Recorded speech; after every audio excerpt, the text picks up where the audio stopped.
Class is now in session. I'm Professor Hockey, and today we're discussing Game 26 of the regular season between the San Jose Sharks and the Calgary Flames, in which the Sharks have won 5-3. This is now the Sharks' second victory of the year versus the division-leading Calgary Flames, and funnily enough, this is also their second of a possible 2 victories against the Pacific Division as a whole. 26 games into the season, the Sharks have only faced their division opponents twice, and they've both been the Flames, and they've won both times, which I guess bodes well for the rest of the year, which will be chock full of division opponent games, which of course, as we know, are some of the most important ones, or the most important ones when it comes to trying to make the playoffs, because every single game is a 4-point game then. But going back to this game, this one did not start off particularly well for the Sharks. Once again, in the first couple of minutes of this game, the Sharks would give up the first goal. That one would come from Dylan Dubé off of a pretty unlucky bounce off the skate of Mario Ferraro, so it was 1-0 Flames quite early on. But a few minutes later, the Sharks would get a power play and manage to tie up the game off of Hertl's 10th of the year and first of this game. However, it would only be a few minutes later in that first period where the Flames would get the lead back once again. Johnny Gaudreau to make it 2-1, and that would be the score at the end of the first period. While I would say the Flames were the better team in the first period, it was still decently even in that 20-minute frame. However, it would be early in the second period where things would take a bit of a turn for the worst for the San Jose Sharks. Just about 4 minutes in, the Sharks would give up another goal to make it 3-1 Calgary, the first career goal of Adam Ruzicka, if I'm pronouncing that correctly, and things were just not really going particularly well early in this second period. The Sharks kind of looked out of it. The Flames came very close to even making it a 4-1 game, which could have potentially put it away. But the turning point of this second period, and really the story of this game, was when Erik Karlsson took a very unforced delay of game penalty from his own zone. He shoots the puck over the glass and heads to the penalty box. The Sharks head to the penalty kill and manage to kill off the full 2 minutes, and on top of that, get a breakaway for Erik Karlsson out of the penalty box, who goes down the ice and scores past Dan Vladar to make it 3-2 Flames, get the Sharks within 1 goal. And as I said, this was the story of the game, the special teams as a whole. The Sharks killed off every single Calgary Flames power play, and on their own power plays, of which they had 2, the Sharks managed to score both times. The first Hertl goal, and then a bit later with a Logan Couture goal, which would end up tying the game at 3, still in that second period. And then late in the second period, the Sharks would actually manage to get the go-ahead goal from Tomas Hertl again to make it 4-3. So after the Sharks came into this period trailing 2-1 and fell behind early in a pretty poorly played about 7 to 8 minutes, it was a penalty that was so ill-advised and unforced by Erik Karlsson that seemed to just wake up the San Jose Sharks for the latter half of the second period and managed to get them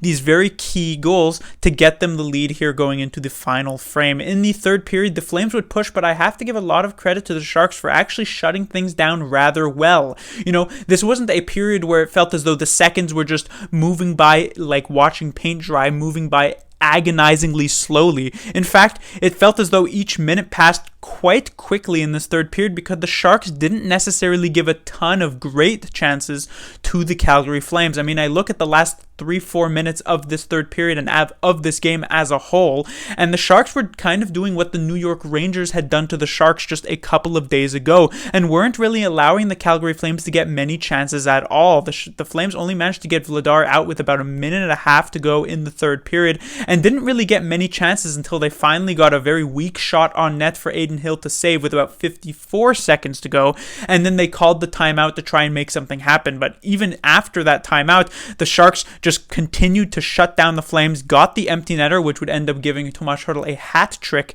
in this game, and the Sharks shut things down 5-3. So in the grand scheme of things, yes, the Flames were likely the better team here tonight, but the Sharks are the team leaving with the 2 points and can still be relatively impressed with a solid defensive effort in tonight's game. Yes, you don't want to give up the 40-plus shots that the Sharks did, but in the end, the Sharks are never going to be able to outskill a team as good as the Calgary Flames, so you just kind of have to outwork them, outgrind them, get the goals where you can, and that's exactly what the Sharks did here tonight.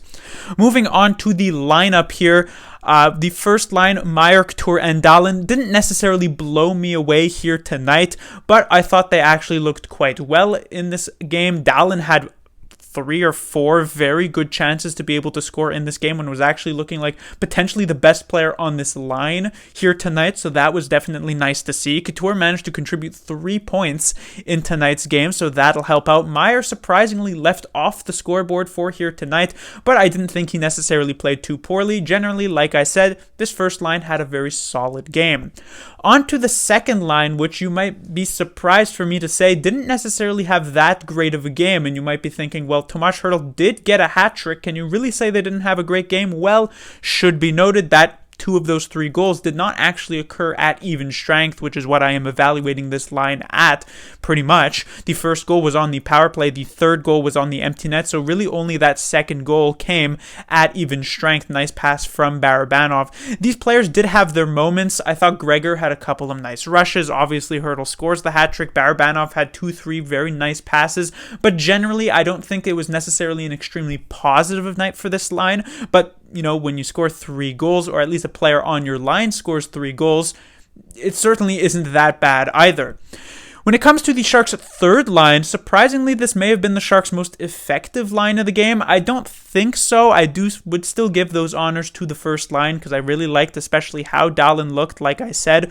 But we should not discount the play of Nieto, Bonino, and Cogliano in this one. It felt as though almost every shift that they came onto the ice, they actually managed to get some decent time in the offensive zone. They didn't really give much of an inch to the Calgary Flames in the defensive zone either. And this has been looking like a very solid third line for the San Jose Sharks, and it was looking like such before Cogliano actually came back to the lineup and when Gregor was in this particular spot. So right now, the main constant here, besides Nieto, I guess, would be Nick Bonino. After Nick Bonino really had a struggling start through the first, 15 or so games while he just couldn't manage to put the puck into the net.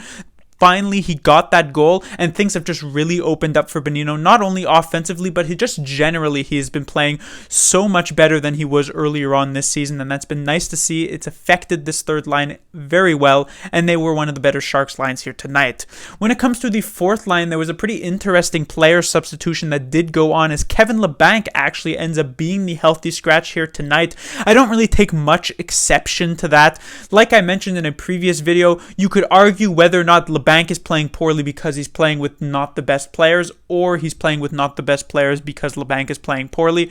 But no matter which way you look at it, the fact is that when Labanc is on the ice here at even strength, he hasn't really been doing much. And so if you're Bob Booner and you want to send a message to a player like Labanc, healthy scratching him is not really going to have a negative or a massive negative impact on your team. When it comes to this fourth line in general here tonight, again, not really doing much of anything, and that's hopefully something that the Sharks can figure out, because right now their first line looks pretty consistently good. Their third line over the past few games has also looked consistently good. Their second line has been kind of hit or miss at times, but it's really been their fourth line that's been looking consistently bad over these past few games. So hopefully they can find some sort of chemistry, some sort of correct 3-man unit to actually work here, because right now Gadjevich has played a chunk of games, hasn't done anything. Lane Peterson has played a chunk of games this season, hasn't done anything. The only player with any redeeming qualities on tonight's fourth line, I would say, was Weatherby, who I thought had a couple of decent looks, and maybe if you play him with a couple of better players, something more interesting could happen on this fourth line. But right now, it's pretty much a straight liability where when you put it on the ice, you're not expecting a goal, and you're kind of just hoping that the other team doesn't score on them. Moving on to the defensive side of things, the first pairing, of course, we have Burns and Ferraro. Once again, a pretty solid game for them. Also doing their job pretty well defensively, I would say. I don't think they were necessarily a liability in tonight's game. I would say Brent Burns had a couple of nice moves offensively, to say the least, but in the defensive zone wasn't making any huge misplays, was holding down the fort pretty well for the San Jose Sharks, just like he has been doing for, I would say, a decent chunk of this season thus far. The real interesting player on the defensive side of things to actually talk about in tonight's game would actually be Erik Karlsson, who had an extremely up and down performance tonight. You could probably count maybe 3 or 4 pretty bad giveaways for Erik Karlsson in the defensive zone. None that necessarily led to a goal, but multiple that led to multiple scoring chances for the Calgary Flames. On the other hand, Erik Karlsson was setting up some very nice offensive plays. He scored a goal this one on a breakaway. He had the assist on the Logan Couture power play goal that tied this game up at 3. And so it's very much a sort of give and take game here for Erik Karlsson. There's a lot in the pro column for his game here tonight, but there's also a whole lot in the cons column here tonight. I would say overall, Erik Karlsson was a positive for the San Jose Sharks because, of course, they did manage to get the victory. But if the Sharks had lost this game, I probably would have been singing a bit of a different tune. When it comes to the last pairing here for the San Jose Sharks, there was once again a substitution, and it's Simek stepping out of the lineup once more for Nick Milosh to step into it. I remember it was a few weeks ago where Bob Booner had been sort of telling the media prior to that game on that particular night that he would be taking out either Simek or Vlasic, trying to really threaten both players' spot in the lineup.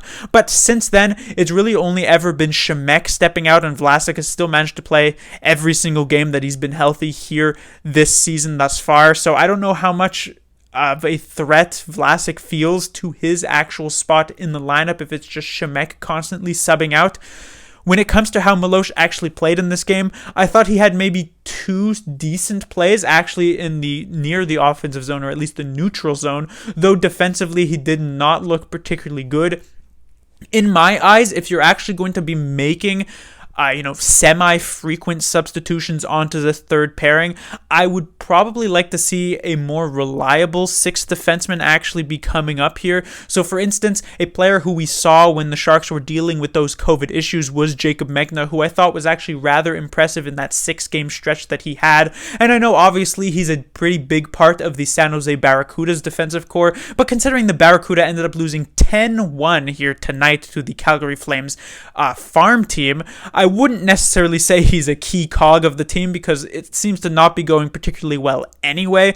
And so if you're going to be making these semi-frequent substitutions, removing Simek in and out of the lineup, I would much rather see Megna, a player like Megna, be stepping in, or even a player like Ryan Merkley, or the recently sent down Santeri Hataka stepping into that particular spot compared to Nick Milosh, who, I've said this about Jacob Middleton in the past, and I guess I ended up being wrong about that this year, but to me, Milosh is a pretty known quantity at this point, and he just doesn't really seem much better than maybe 8th pair, like an 8th defenseman on a team at this point. So I don't know. I feel as though the Sharks could make some sort of roster move here, but I guess it's not the end of the world. When it comes to the goaltending, it was definitely a much improved performance from Adin Hill. I obviously put a lot of blame on him for the previous game against the Columbus Blue Jackets. Hill once again gets the start here. Reimer again still feeling sick, which is not really boding well for the San Jose Sharks. So sick, in fact, that even though in the previous games he had managed to still sit as the backup for those games, it had to be Alexei Melnichuk who came up to back up Adin Hill for this one. So I'm not entirely sure what's going on with James Reimer. Hopefully he gets well soon, but right now the Sharks are having to ride Adin Hill. They need him to play well, and he did so here tonight against the Calgary Flames. Yes, he lets in 3 goals, which is not necessarily a great thing from the outside looking in, but when you consider the fact that the Flames had over 40 shots tonight, Adin Hill played quite well, and if you were to look at the goals he let in, the first 2 definitely can't put any blame on him there. The first was Dylan Dubé shot, or a pass from Milan Lucic that deflects off of Dubé's stick and then off of the skate of Mario Ferraro and into the net. The second one was from Goudreau, which was just a very nice move in front after a great pass from Tkachuk behind the net. The only one you could potentially blame him on is the third Flames goal,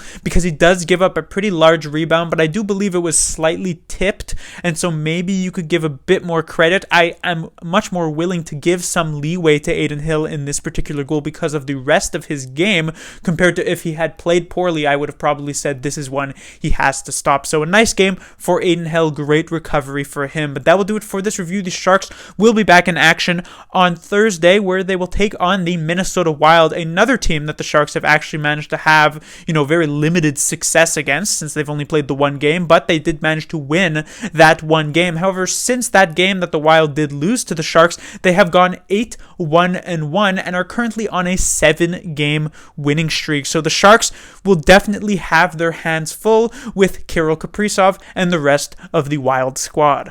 Class dismissed.